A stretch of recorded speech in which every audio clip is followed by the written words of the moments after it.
Se o usuário, no caso, você, o seu espírito, não tá acordado no sentido assim, se você não se enxerga como uma consciência que está vendo pensamentos, inevitavelmente você se torna o eu daqueles pensamentos. Você se torna a sua tristeza. É a fusão cognitiva. É quando você não consegue contemplar a sua tristeza, por exemplo, você se torna ela.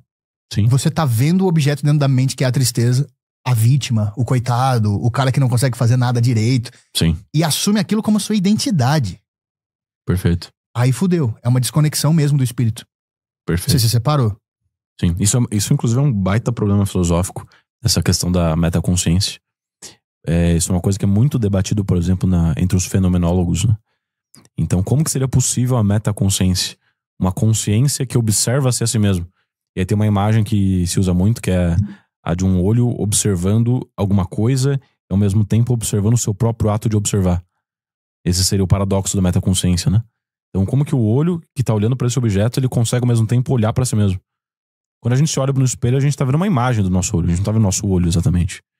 Então esse é o paradoxo da metaconsciência. É um baita problema filosófico e tem algumas soluções.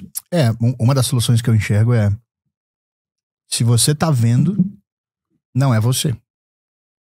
Aquilo que você é, em essência, ou seja, o centro de onde parte a observação, não tem como ser observado.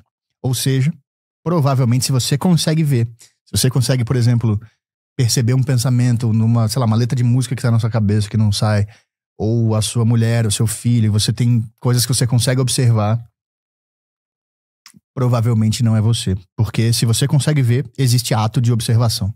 Se existe ato de observação, existe objeto observado e observador. Esse observador escondido, porém sempre presente, é você. E você não tem como observar ele. Você tem como reconhecer que o ato da observação aconteceu. Mas isso não torna o observador observável.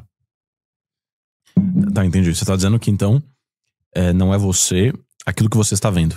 Aquilo que você está observando não é você. É isso. Não é o observador. Não é o observador. Porque para ter observação precisa ter objeto observado e observador. Perfeito. Então o objeto observado não tem como ser você. Porque como diabos você estaria observando aquilo se você fosse aquilo? Sim.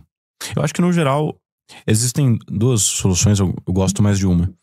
Coloca a metaconsciência como uma consciência superior. Então, como se tivesse duas consciências. Uma é a consciência, uma infraconsciência, digamos assim, que tá lidando com essas coisas aqui, as sensações, as coisas mais imediatas. E uma outra consciência cujo único papel é observar a infraconsciência. Essa é uma solução possível. Eu acho meio... Seria como o superego do Freud, tipo, consciência moral, que observa... Algo parecido com isso. As soluções que o ego apresenta. Algo parecido com isso, sim. Tá.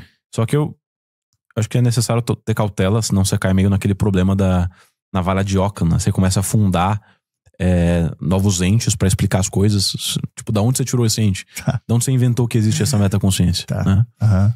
E uma outra solução, que na verdade eu nunca vi nenhum autor falando, mas é o que me parece fazer sentido, é que a metaconsciência, ela, na verdade, é uma consciência presente observando uma consciência passada.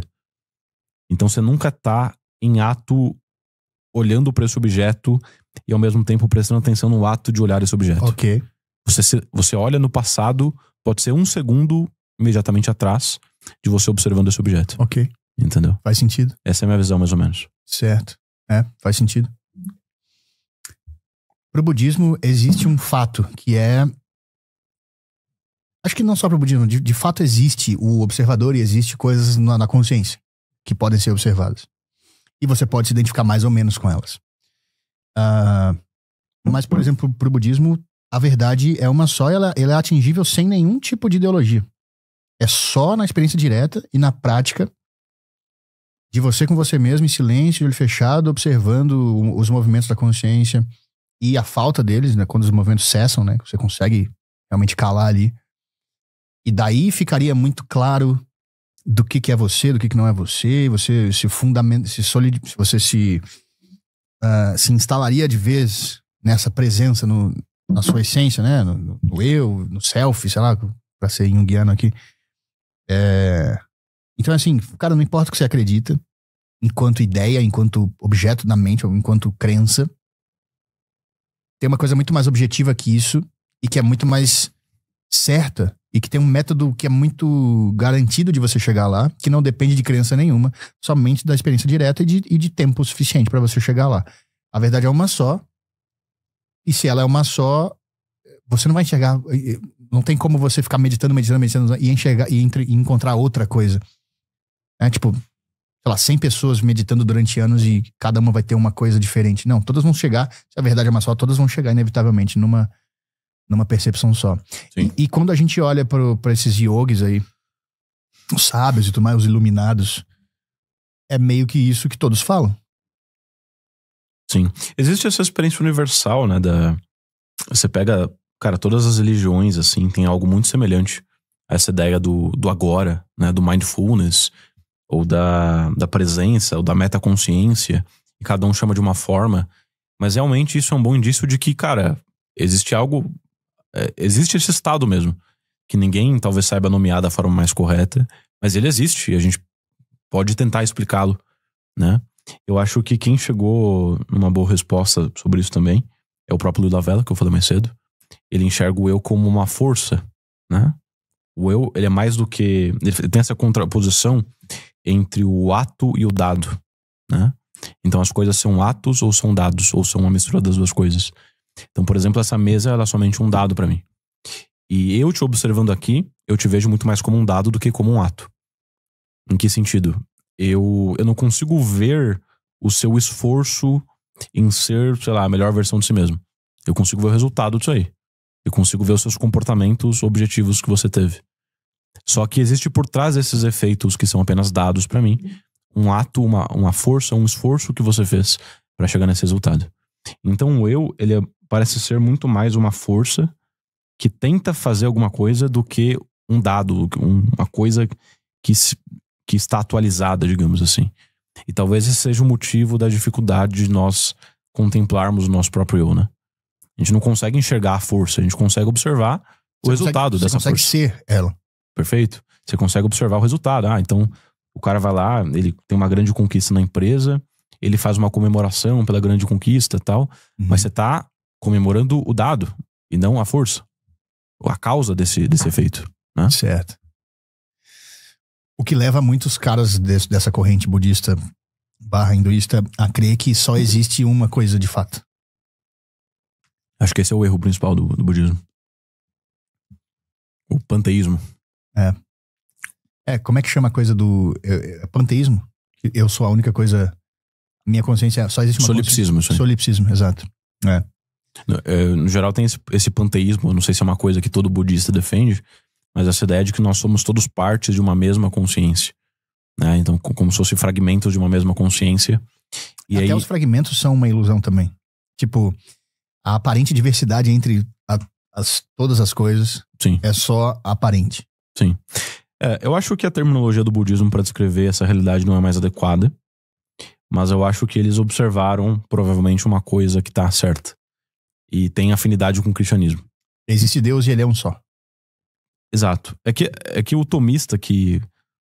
existe esse vício entre os tomistas, que é essa coisa de se prender muito aos termos utilizados, né?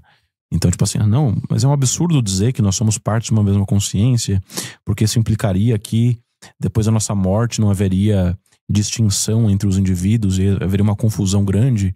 Então o indivíduo é aniquilado e só sobra um mesmo todo e tal. Então não poderia haver julgamento, por exemplo? Exatamente.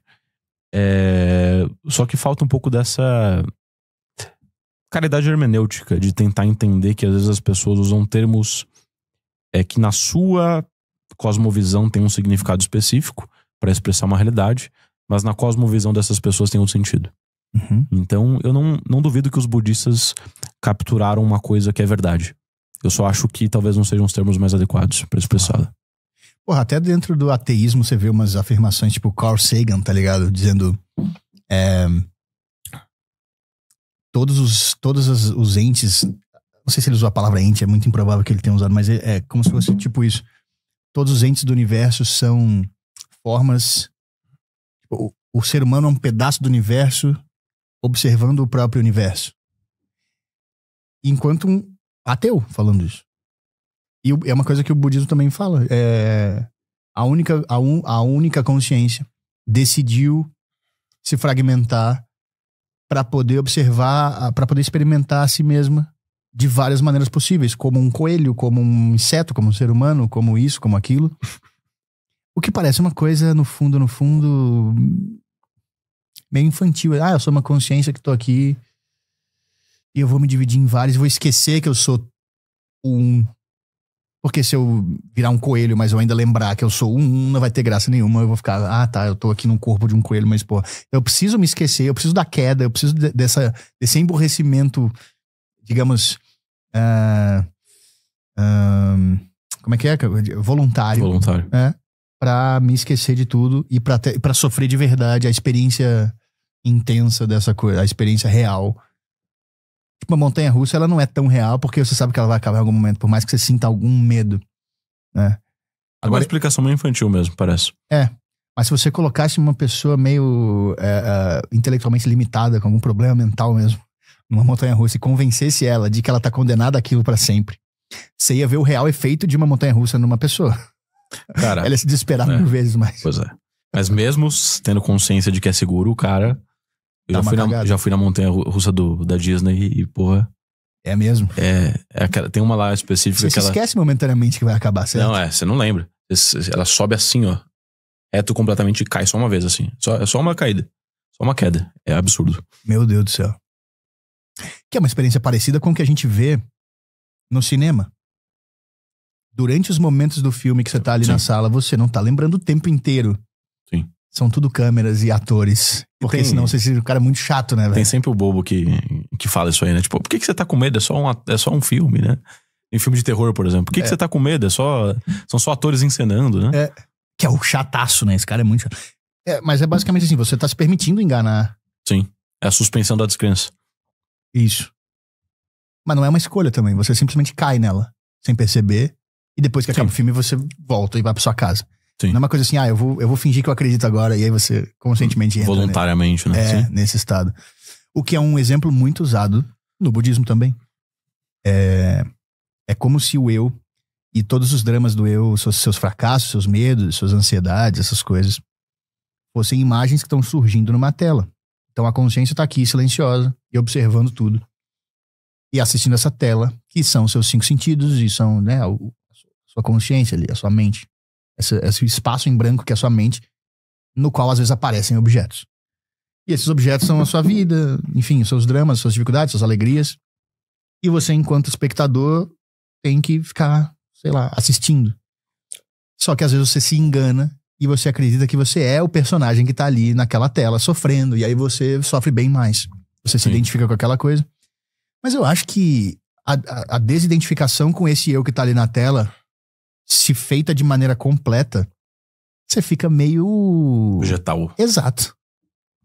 Meio auto-hipnotizado. É como terminam alguns budistas, né?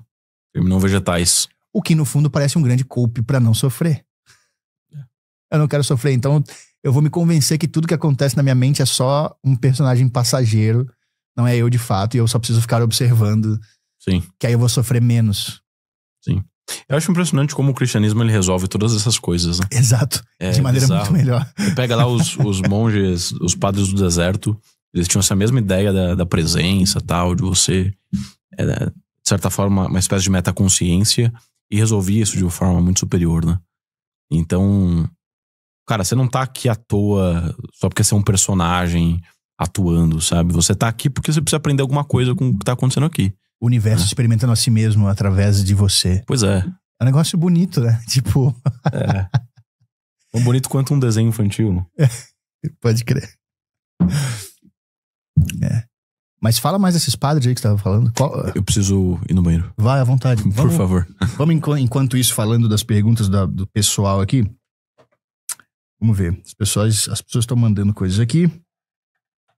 As pessoas estão mandando áudios. Eu não tô de fone, então eu não sei quanto que vai pegar o áudio aqui. Mas enfim, nem adianta tocar o áudio agora, porque o Vitor tá no banheiro. Mas enfim, se você tem pergunta, Mandinha? Já tenho. Qual seria a sua pergunta? Qual seria? Vou esperá-lo voltar. Mas fala aí só pra gente... Não, sobre... Foda-se a conversa com o Vitor aqui. Vamos bater um papo aí com você. Tá tudo bem? Você tá bem? Eu tô ficando ébrio. Tô vendo. Tô ficando mais ou menos ébrio aqui. Mas a pergunta vai casar com o que vocês estavam falando sobre budismo e soluções.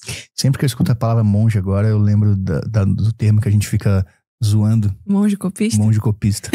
Monge copista parece um monge cujo único objetivo é fazer copos e entregar para as pessoas que estão sofrendo. Que pra mim é basicamente o movimento monástico inteiro. Porque, pela visão cristã, é muito esquisito você dizer assim...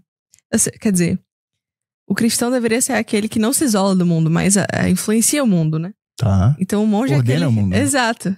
É aquele que nem faz parte do mundo, mas também não se isola completamente. Ele atua no mundo, não sendo do mundo. E aí o monge, pra mim, fica meio avulso nisso tudo. O monge atua no mundo de maneira... Quem vai até ele, né? Quem vai até ele perguntar alguma coisa. Pois é. Tipo, o monge não atua no mundo como um pedreiro atua no mundo, entendeu? Sim, sim. Ele fica... Mas ele atua no... Ele não é do mundo. Mas ele assim, atua no mundo... Tipo, quem vai até ele responde alguma coisa, por depende do exemplo. movimento monástico também, né? Porque tem monge que só vai pro deserto, vira um eremita e tchau, entendeu? Foda-se o mundo. Vou meditar aqui, vocês que se explodam. Entendeu? Tem os dois tipos, Tem os dois tipos. Cenobitas e eremitas. Que é um monge que se devota à própria meditação, não assim enquanto ato egoísta, mas assim enquanto eu preciso botar o meu eu a favor sei lá, da salvação, por exemplo. Seria isso? Seria um devotamento absoluto à vida espiritual, né? Então, absoluto até certo ponto, né? Eles se preocupavam em sobreviver, por exemplo, né? Eu digo isso porque tem, sei lá, movimentos religiosos aí mais extremistas que negam a própria vida na sua penitência. Isso é uma coisa absurda dentro do cristianismo. Então você tem que valorizar a sua própria vida. Porque vira gnose? Seria isso? Vira gnose. Perfeito. Ou seja, tipo, a carne matéria, é ruim. A carne é ruim, exato. O que é bom é o espírito. Não, o monge ele tá preocupado com a matéria também. Ele tem que sobreviver, mas ele entende... talvez ele é o que mais entende isso, o monge eremita. A distância que há entre a matéria e o espírito, né? Ou seja, a matéria é boa, mas em comparação com o espírito, ela é muito pouco boa. Tá. Então o cara que... E por isso o espírito tem que ordenar essa coisa. Exato, por isso que ele vive radicalmente a vida do espírito. E a vida material ele se preocupa tão somente em sobreviver. Mas aí a gente não entra numa questão que é a seguinte. Se o espírito importa muito mais do que a carne, você não deveria estar impactando outros espíritos com a sua existência? Talvez, mas esses indivíduos, primeiro, eles impactavam outros espíritos. Eu leio a vida dos padres do deserto até hoje. E eles estavam impactando de alguma forma. Certo. Mas eles talvez tenham testemunhado a sua própria incapacidade a sua própria pequenez em influenciar outras pessoas. E estão muito mais preocupados em obter a sua própria salvação em vez de ajudar outras pessoas a obtê-la. Certo. E o outro monge, que é o que vai pro mundo mesmo e fica lá falando com gente, é o quê? Qual o nome que você falou? É o cenobita. Cenobita, se não me engano. Tá. Isso tem a ver com a aptidão do cara? Com certeza, vocação, com certeza. O cara gosta mais de gente, de falar, enfim. Acho que uma coisa que as pessoas têm que entender é que no cristianismo a gente entende que existem vocações, não existe uma regra de vida. Quer dizer, existe uma regra de vida absoluta para todos, que é os 2 mandamentos de nosso Senhor Jesus Cristo. Amar ao próximo como a si mesmo e amar a Deus sobre todas as coisas. Essa é a única regra universal, digamos assim. O resto está sujeito a uma série de especificidades de acordo com a vocação de cada um. Então alguns vão servir mais para amar a Deus e ao próximo, estando aqui no meio do mundão e fazendo as suas coisas, como eu e você, provavelmente. Outros vão estar mais... mandando seguidor tomar no cu na DM. Exatamente.